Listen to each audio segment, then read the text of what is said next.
Hey, this is Zach and Kyle from the band Floor, and we're excited to be here talking with the Permanent Brain Press. Hi everyone, it's Chloe with the Permanent Rain Press. Today I am so excited to be joined by Zach and Kyle of Floor. How's it going, you guys? We are doing great. I speak for both of us. I'm sorry, Kyle. I'm doing great. How are you doing, Kyle? I'm good too, man. I reiterate what Zach said. We're doing well. We're a little sad to not be playing shows anymore, but they'll be back. Yep. Come the fall. Yep. You have a bit of a rest this summer. You were just busy on the road, which we'll talk about in just a bit. But I wanted to start off by congratulating you both on the release of Future Shine. It is so big and euphoric, and I think lyrically it's so sound with both finding and evaluating oneself at any age. So, what are you the most proud of from the process of creating this album? Well, I think most proud of, it feels like we really tapped into the band we've always wanted to be. And I think in our heads, we kind of had this vision that we were reaching that goalpost, like that we are always there, but didn't really realize that we weren't in actuality yet. So it feels like with this album, we've really stepped into the bigness and the euphoria that Floor can be after years and years of thinking that we already had it. And years of getting show experience under our belt too. To kind of piggyback off what Zach was saying, we really feel like we kind of this time around we're able to capture the live show and package it nicely into 11 songs. And yeah, just can't wait to play them. Yeah. So you have talked about, being in the zone focus. You had a lot of travel between Hood River and Los Angeles for this album. So after Ley Lines and during the pandemic, did you kind of sit down as a band and have that conversation about creating album 3 differently? I don't think we ever had a conversation about it. How we approached it was take these couple of months and just really take a breath, like just reset, reevaluate what you want out of the band, what you want out of life, and then we'll reconvene. And so we took about 6 months right after I think everything shut down in March. And we chatted with each other a little bit here and there, but we didn't talk band, we didn't talk business until we got back in a room together down in LA at Dylan's studio. And we I don't know. It just like immediately clicked. There was never a discussion, was there, Kyle? There wasn't like. Well, we sat down. We didn't really like discuss what we were about to do, but the first night we were all together, we sat down and we opened up Spotify and we cracked open some beers and we were just kind of like listening to songs that we liked and throwing out music that inspired us that we've been listening to lately. And, a couple tracks came up of being like, oh, it would be fun to like try and do a song kind of like this or kind of like this. And then from there, we just kind of like went for it. Yeah, I guess it wasn't discussed as much, but we were somehow all on the same page that we wanted to make these songs that made us feel how we felt when we discovered like our favorite song in high school.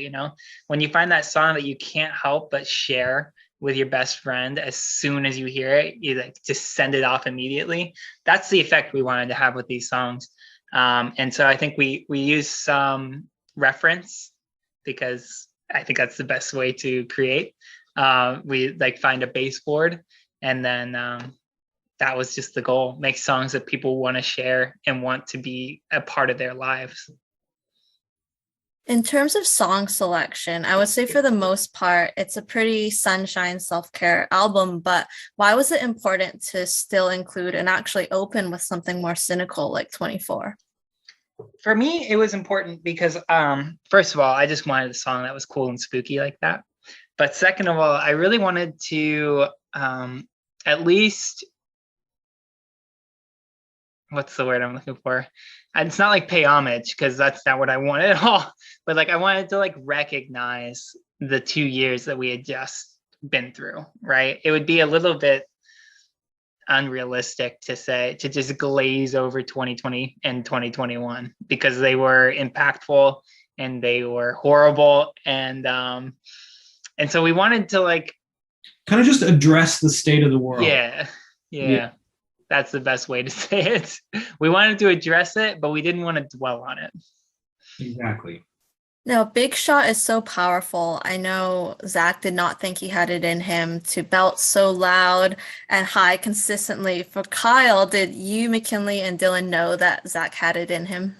Oh, absolutely. Every time he goes in there and has any sort of reservation, we're like, no, you got it. You can do it. And then he does it, and it's the greatest thing you've ever heard. Did you surprise yourself, Zach? Yeah, a little bit. Like sometimes I know I can do it. It's just a matter of like, do I think I could do it consistently? That would be another way to say it. But what I really am surprised by is how Kyle came out with those drums on Big Shot, because I don't think there's a better drum song on the album, and maybe not a better drum song in the world. That song, he just freaking crushed it, top to bottom. Yeah, that one's fun to play. It's tiring, but it's fun. It's satisfying to make it through the whole thing. And also seeing other people doing drum covers of it more than any other song on the album.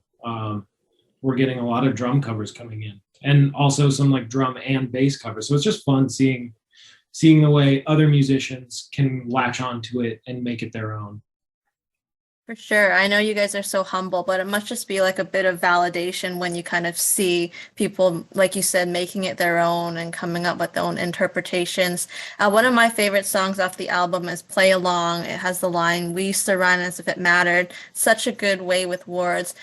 Tell me about going back to those middle and high school days. Aside from listening to the music that you treasured at that time, what else did you do to transport yourself back and find that feeling that you were searching for? That's it. It was hard to like, it's hard to like transport back there, you know. You really have to like focus in and be like, who was I then? Who was this goofy, crazy kid who was entirely too loud and entirely too jazzed on life, you know? Like, it's once you kind of go through the ringer as an adult, it's really hard to reconnect with that. But a really easy way to reconnect with that is with music, actually, which is super cool, that it has that ability and that power. And so, like Kyle said, it was revisiting some of these songs that we loved when we were kids that immediately transports you back to a place where you're like, I have so many memories attached to this. I have so many feelings that are coming forward right now, you know, whether it was over a camping trip that we did, or whether it was, you know, falling in love with someone, or just remembering like being a part of a high school musical, you know. There's all kinds of different emotions that you can have tied to music. And so music's a great way to kind of remind yourself that of that person that you were, or maybe that person that you long to be again. Same thing with Kyle, just music. Did you look at like any old photographs, go through any photo albums? I mean, it's always fun to not exactly for like prepping for the album, but honestly, Zach kind of took the words out of my mouth with that answer, because I was just going to say too, yeah, music just has that power to be able to throw on an album you were obsessed with in high school, and it can kind of take you back and give you a window into some of those feelings and emotions you were going through when you were finding yourself or struggling through things at the time, or if there was just a kick-ass album that really connected with you. It just, you can kind of find those little glimpses of those nostalgic feelings and really like latch onto them. So you considered The Last Safe Place as an album title. How did that morph into Future Shine? Well, it takes, it's a little dark, you know, The Last Safe Place. It's a tiny bit more dark than we wanted it to be. Just like how we only really focus on the negative with 24, it felt like putting that as the title wouldn't really communicate exactly what this album is really trying to be at its core. And so we took like that seed of hope in the last safe place, because there is like that little bit of like, oh, they have one last refuge. And we instead built upon that seed of hope, saying, if there is this safe place, then maybe you can find it and you can grow your garden there and it can burst into this future, this bright, radiant, vibrant future. And so Future Shine, it didn't come until we had the song. And as soon as we had the song, it's like, this makes a lot of sense. This works really well. Yeah, that's kind of how it morphed into it, going from dwelling on the negative to being a bit more excited. It definitely sounded like some kind of disaster thriller film. Kind of, right? Yeah. Yeah. So I've always admired how you focus on the colors, the graphics, the visuals. Tell me about conceptualizing for Future Shine with Tension Division, and then returning to your roots in Hood River with your photographer Ashley Osborne for the photo shoots. Yeah. So we gave them a pretty loose mood board. Remember, Kyle? We like drafted up just a little bit here and there, like colors that we liked. Reflective material was a part of it. It was like shimmery, watery, reflective graphics. And we kind of like, I gave them a pitch deck, and it was basically to say like Future Shine is this triumphant, hopeful thing that really dwells on the possibilities rather than maybe the darkness where you are. I said it in more words than that, but we pitched that to Tension, and they came back and understood it immediately while also taking it to the next step, like places we knew it needed to be. We just didn't like think of it ourselves, which is crazy. They came back, it's like they got in our head. Truly, they came back. What they came back with was, it was mind-blowing to see it, because they came back with their pitch deck and they laid out a lot of aspects of it. And we all just kind of, we were on Zoom, so we virtually looked at each other and we were like, they maybe understood this better than we did. They articulated things that, like Zach said, we knew needed to be there, but didn't know how to say them, didn't know how to conceptualize them or visualize them. They just they knocked it out of the park on like the first try. Yeah. And I don't really remember how we got to going back to Hood River, but it very quickly became like the identity of the album. And so being able to go back there with Ashley and go to some of the cool spots that we grew up with, some of the hikes we remembered, some of the rooftops we drove past, all that stuff. It was really, really fun. And it gave an importance and a weight to the album that wasn't really there until we did it, which is crazy, because like it's just this whole album, all the pieces coming together in the ways that they did. I don't think you could have orchestrated it. It's one of those truly it just kind of fell into place, almost created itself. As funny as that sounds, like it really did. It was so natural and effortless. We had all the pieces that we need, and then they all just fell right in, and better than we could have ever imagined. I think it came together well, and it's so nice to hear you guys say as well that it all kind of just fell into place. You did spend most end of March, all of April out on the tour Camino. For each of you, which was your favorite memory from that tour? Man, I do really love this beach day we had in Florida. I know this isn't like a show day or anything, but we got to spend a day off at the beach in Florida. And it was just really nice to relax for a day with all the band, with all the crew and everything, just enjoying the beach. And I grew up in Florida, so it kind of was like I got to revisit that part of my life a little bit, being 8 years old again and just enjoying swimming in the waves and getting sand in places that it shouldn't be and all that stuff. But that was one of my favorite memories from the tour.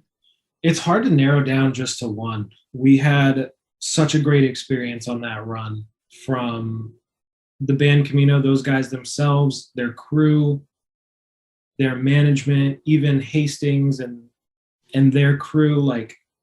every day was just a great memory. But if I had to pick something, maybe the final show of tour. Me and Zach actually went out. I can't remember what song it was. I think it was their last song, but we went out and we crowd surfed. And that was my first time ever crowd surfing.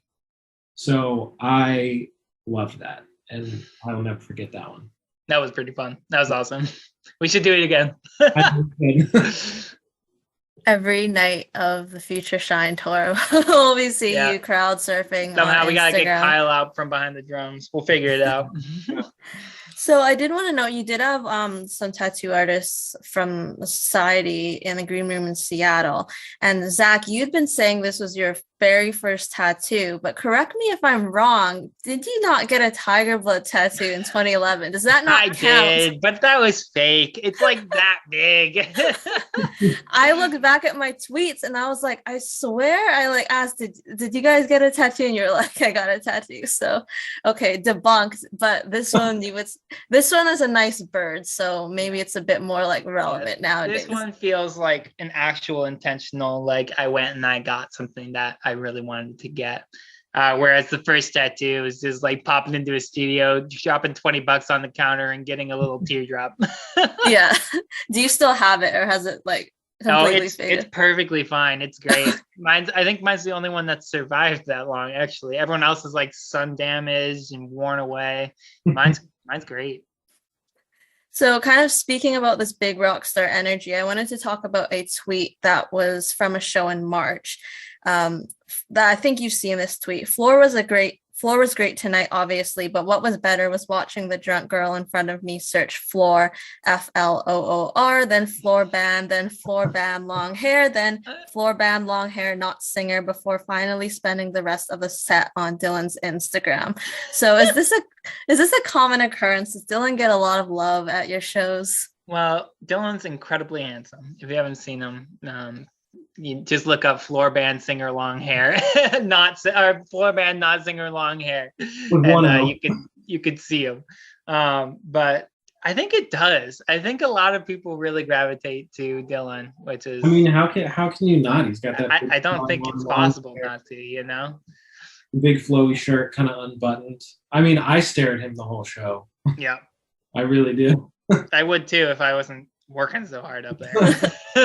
Well, I think you all deserve the love, but it was a very amusing tweet. And speaking of amusing, Paige was kind enough to purchase a non-existent Flor cameo from both of you for Dylan's birthday. Tell me a bit about content creation. Like, where do these ideas come from? Normally, it's just like the dumbest thing you can think of when it comes to us. That's kind of me and Kyle's brand. We're influenced by Tim and Eric Andre, all that off the wall, like really uncomfortable, just silly, stupid, makes no sense stuff. So that's where a lot of our our comedic social influence comes from. If you could even call it comedic. Yeah, I don't think you really can, right? It's just dumb. it's just dumb, but we love it. Outside of that, I mean, we're always kind of just like thinking about the next piece of content to create, and it's kind of hard to stay focused on that sometimes because there's so much noise out there with TikTok and mostly just TikTok. It's hard to keep up, honestly. But I think we strike a good balance of staying kind of within our, what's the word I'm looking for? Kind of within our lane and our humor and our vibe as a band and as friends too. Zach, if there's anything more you want to add. Yeah, I think with the way that people consume media right now, a lot of it kind of becomes, what is your niche? What are you known for? What can we come back to you for? And if that's the way it is, we want it to be always about the music at the forefront, So mostly it will be Kyle drum cam videos, or me playing acoustic, or Dylan showing how he creates a song. Music's pretty much always going to be the forefront because we don't really ever want Flor to become the band that is just for comedians that also make music. That's not the goal. The goal is to make excellent music for people to connect with that music And so our content kind of reflects that for the most part. Just music centric, and then occasionally a sandwich review from McKinley. I think it's nice to, like you mentioned, kind of sprinkle in a bit of comedy here and there. Like you do want to focus on the music, and I think for the most part you have. I just found that video so funny. I thought it was peak comedy. So Yeah. kudos to you too. Flor in 24, you did New York, LA, Hood River. Were you always pretty on schedule between the shows, the flights, the travel? We had to be. There was like this much room for error, so little room for error. I don't know how we did it. Like, I really don't. But we got to our flights on time. We got all our baggage checked. Sometimes it looked like it wasn't going to happen. Like, particularly, I was worried about New York to LA. Were you worried about that one too, Kyle? That one was the one that kind of freaked me out. Yeah, it was the first go. It was the first trip of the 24 hours, and it was a long drive to the airport with a lot of gear to get through security and to get onto the plane, and a long line at the security gates. It was a little nerve-wracking, but all of us managed to get through there. I think our tour manager and our manager made it on like 2 minutes before they closed the doors. Yeah, it was something like ridiculous like and that. It was funny because we were sitting towards the front of the plane, and so we were seeing everyone filtering in past us, and we kind of kept like looking at each other. We didn't see our manager or our tour manager, and they were the ones that had the computer case that runs the entire show. So we were sweating, waiting for them to come through that door. Otherwise, the show in LA would have looked a lot different. Like, who were you looking for then? Were you looking for your manager and tour manager, or were you looking for the equipment, which was more important at that moment? I'm going to say the people. That feels like the right answer. So you do have your headlining tour this fall. Can people go and expect to hear the album in its entirety? That's a good question. Because when you listen through it on Spotify, it's like a half hour long. So technically we could probably play the whole thing, but that is yet to be decided. I think all of us really want to give every song on that album a chance, because we don't like that we didn't get to play every song from Ley Lines. And we just want to make sure that we can get all the songs played at least once, And it is short enough to kind of just put it in there and then revisit some of the old stuff. But it's going to be hard to make a set this time around. I can't lie. It's there's a lot of songs we want to play and a lot of songs that need to be played. And it's going to be a little juggling act. Yeah. But and then we're going to make it good no matter what. Yeah. With every passing album, I'm sure it becomes harder. I know people were disappointed Take It Back Home was not played in Hood River. I feel like that's a sleeper hit of the album. I love listening to it. I think for that song is so funny because I think all it's going to take is one like Corona commercial for that song to just freaking blow up. It's so easy to listen to. And then we get on some beer commercial somewhere, and we're just going to tap into a market that's never heard of Flor before, and it will be guns blazing from there. Those are good dreams, which that's actually like a question a bit later on. But I wanted to say, Zach, you've worn some pretty iconic jackets on stage. There's the floral satin bomber. You had the silver space jacket this past tour. Kyle also had like the space shorts, which was a nice match. What kind of jacket is up next for you? I want to keep that same color. I want to keep that same reflective thing. And I think I actually want to do it to a couple different styles. And so I'm just finding a couple of jacket styles that I really like right now. And then we're just going to color match them all. And I'll swap between them through the tour. That's my plan right now. I had a few jackets that I Googled, so you can let me know if any of them resonate with you. Okay, denim jacket. Love it. Leather jacket. Love it. Velour tracksuit jacket, and we're thinking like Prada, Gucci, Juicy Couture kind of style. I kind of like that. I really would like one like high fashion choice out of it, you know? I want like a kind of rugged, uh, and then like a high fashion, and then a curveball one maybe. I think that would be ideal. You need to go clothes shopping before tour for sure. Yeah. You Yeah. have the most dedicated fan base. What does it mean to have fans so passionate about you and your music, especially like being a band for 8 years now? There's been people following you since then and even before then. Yeah, yeah. We've had some incredible fans throughout the years. And that's really what makes it all so fun to like keep doing this, you know, building those connections, like finding those moments at shows that people attach to. Like a little clap in Restless Soul will light me up when, because people would know that we did it like 6 years ago. And so they like still show up and they still do it, and I just like a little part of my heart just goes ah, and like erupts in joy. But really, I think that's what makes it a band fun to do. You know, a fan that is dedicated and invested and just wants to be a part of the floor experience. That's why we do it. That's why we are a band. That's why we create music. It wouldn't be possible without our dedicated fans.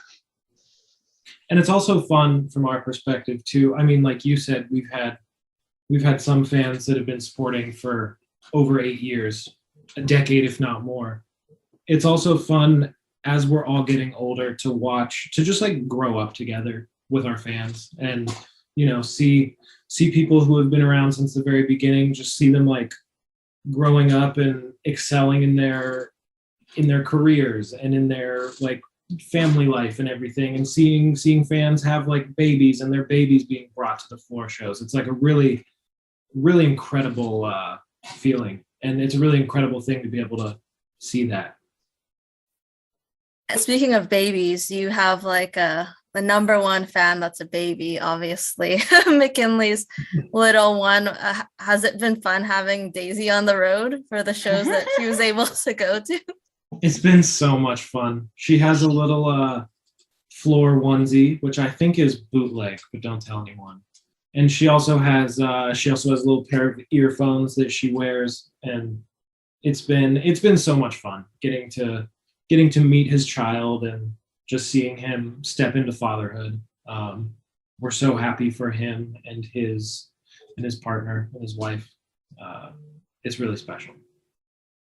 So you have collaborated with brands. You had the Future Shine Rosé Wild Ale to celebrate the release. You're talking about like a beer company. Are partnerships, collaborations something that you would love to do more of?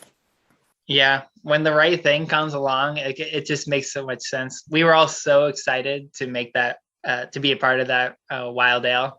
When I was like one of our favorite breweries around here in the Pacific Northwest.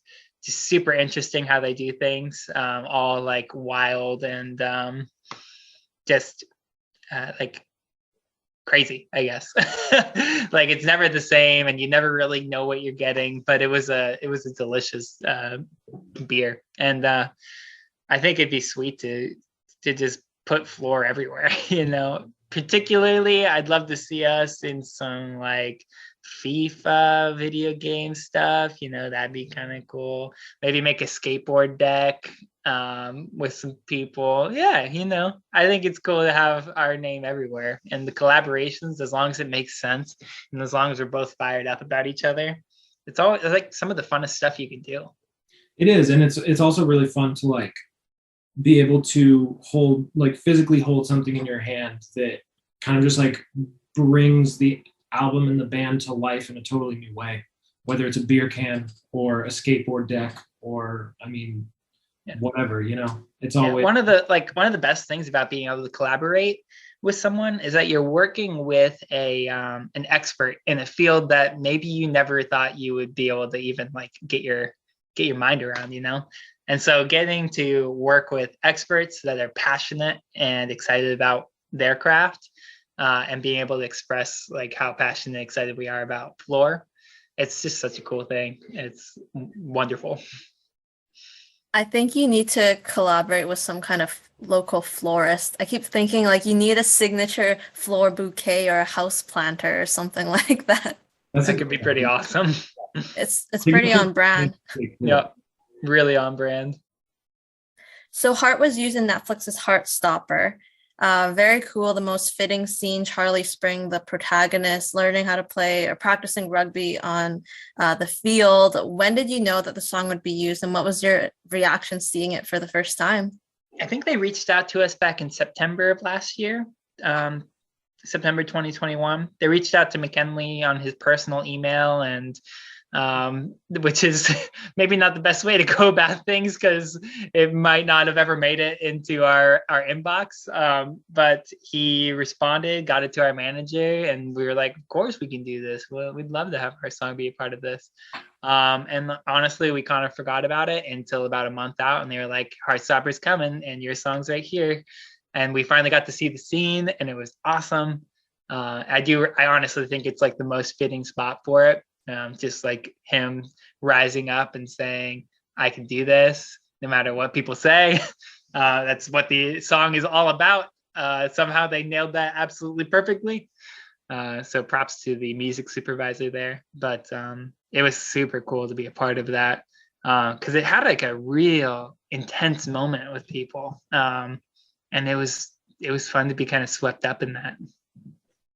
And it also, it breathes new life into the song itself. I mean, that Heart was the first song we ever put out in 2014 on like a music blog. And I mean, it's been out there for almost 8 years. And on year number 8, it's pretty cool to see it have like a little resurgence thanks to Heartstopper and seeing those streaming numbers just skyrocket. And I think it even pushed it back up into like our top 5, if not our top number 1. It's our top song, yeah. It's very cool. We actually, like a week into tour, we were like, okay, we have to put this in the set. So we started playing it. It wasn't on the set list to begin with, but when we saw how it was going, we added that one in on tour. And like you mentioned, like the song never died, but it just obviously gave it a resurgence, introduced the song and your band to new audiences, which is wonderful. We have one more question for you, a wild card question. Can you collectively name all of the Spice Girls? And you get an extra point if you know their real name. Oh gosh. Oh my God. Okay, so there's Posh Spice. There's Sporty. Sporty Spice. There's the There's 4 of them, right? 4? 5. 5? Oh no, we're screwed. Sporty, Earth, Wind, Fire, and then the KFC 11 Herbs and Spices. There we go. Talk on Posh and Sport. Is there like Speedy? Okay, Posh, Sporty. It's got to be that edgy one. What's the edgy one? I thought you guys would know this. No, I didn't do enough Spice Girls. I was a Backstreet Boys, like Britney Spears. Yeah. Is one of them named Mel? 2 of them are named Mel. Oh gosh. Yeah. I'll give you like 2.5 for that. We'll take Mel. it. We'll take it. Yeah. I feel pretty good about that. Next time I'll ask you again. Snow White Dwarfs. Yeah. I might do better. Nosy. Nosy Spice. Nope. Just throwing names out there. Yeah. I like the effort. I appreciate the effort. That's all I have for you. Thank you guys so much for taking the time to chat. It's been such a pleasure catching up. Yeah. For all those watching, make sure to check out Flor's new album, Future Shine. It is out on Fueled by Ramen. Catch them on the road this fall on the Future Shine tour, and we will see you next time. Bye.